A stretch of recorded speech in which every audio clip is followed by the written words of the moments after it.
Geofly Studios munobongo bata mukoma lake kaparautse ndiye Geofly Studios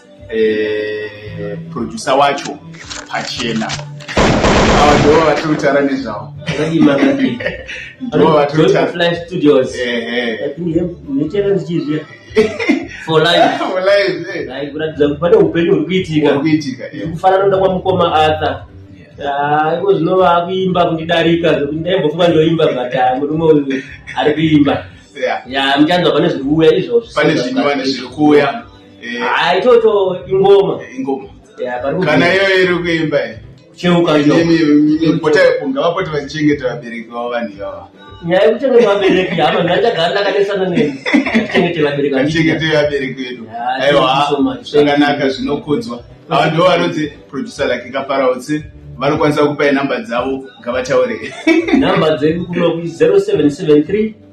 086 741 kavanogona kupama futi munyatsonzwisisa 0773 086 741 makambani anenge aida kuitirwa maadverts munouya kunoko vanokuitirai maaudios acho maartist anoda kurekoda music yavo vanouya kuGeofly Studios makasununguka kunoshandika tashanda zvakanaka nguva yakareba tine mamwe maartist ariko kunoko vana Beni Muzana Mombe nemamwe maartist vana Alani Chimbetu vakambouya kuno kuGeofly Studios